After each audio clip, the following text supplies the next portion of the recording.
Before we get to the human souls left behind, we have to talk about the original spirits of the mines, the Tommyknockers. This legend wasn't born in Appalachia. It hitched a ride across the ocean with Cornish and Welsh miners in the 19th century. Back in the tin mines of their homeland, they believed in small, elf-like creatures, about 2 feet tall with big heads and wrinkled faces, who wore tiny versions of miners' gear. They got their name from the distinct knocking sounds heard deep within the earth. When these miners brought their stories to the Appalachian coal fields, the legend took on a new life. The Tommyknockers became a huge part of mining culture, and you had to respect them. Why? Because they could be your best friend or your worst enemy. On one hand, they were protectors. Countless miners swore that a strange, rhythmic tapping warned them to get out of a tunnel just moments before it collapsed. That knocking, believed to be the sound of the Tommyknockers' tiny hammers, was a comfort in the terrifying dark. It was a sign that someone, or something, was watching over you.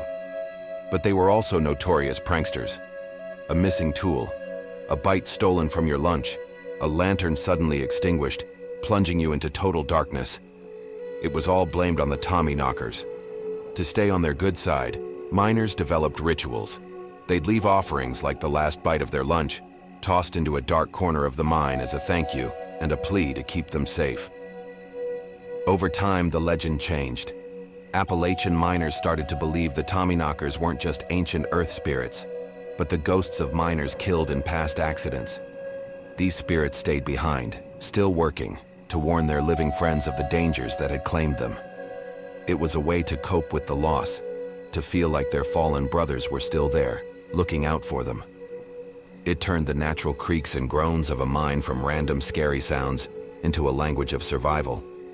It's clear that believing in Tommyknockers was a vital psychological tool. In a job where death was always a possibility, these stories gave miners a small sense of control. The earth wasn't just randomly trying to kill you. There were spirits you could appease, who would warn you if you just knew how to listen. But not all spirits in the mines were there to help. What about the ones born from pure tragedy? The ones with unfinished business, who didn't knock to warn, but appeared as a warning themselves?